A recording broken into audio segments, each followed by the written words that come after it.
Nigel Farage, what was the most important thing to happen in 2021? I think in terms of geopolitics, it was the American withdrawal from Afghanistan.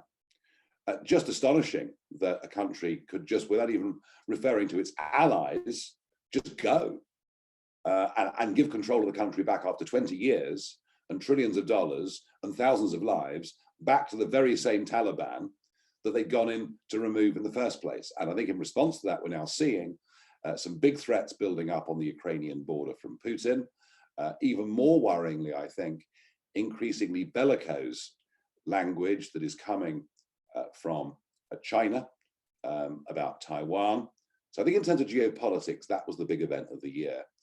I think in economics, look, Nick, you and I talked back in January about the fact we thought that inflation wouldn't be transitory. We thought that the central banks were getting this hopelessly wrong. And hey, here we are a year on, and we were right. Inflation is here. It's in Germany, it's in Britain, it's in America, and it shows no sign of going away. And that hasn't yet had an impact on the NASDAQ and the tech sector and everything else. But you know what? At some point, it is going to.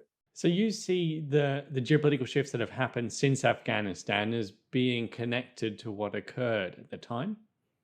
Well, you can read it two ways. You can read that the Afghanistan decision is what has led to these rather dangerous, worrying regimes. By the way, North Korea firing rockets again. All right. So you could argue that decision has led to it, or you could argue that decision was a symptom of the weakness of the Biden administration. You pays your money, you takes your choice. Either way, America as a nation has been greatly diminished on the world stage in 2021. And given that effectively America is now the mother country to the English-speaking free Western world, that is not a good thing. And that has had a lot of political repercussions in Australia and in the UK at the moment, with some hearings and some investigations and all the rest of it. Do you think anything will come of those? No.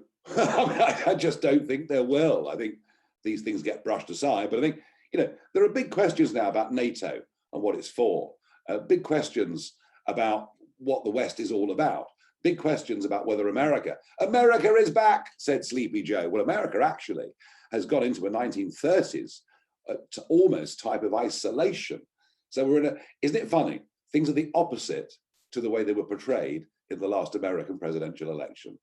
Trump, the nasty, narrow-minded nationalist, Biden, the wonderful international globalist who turns up at the G7, and they all say, isn't he wonderful? And actually, the opposite is the case. Nigel Farage, thanks very much for telling us what you believe the most important thing was in 2021. And to the readers, don't forget to join us for part 2, where we discuss what is the most important thing that will happen in 2022 in just a few days' time.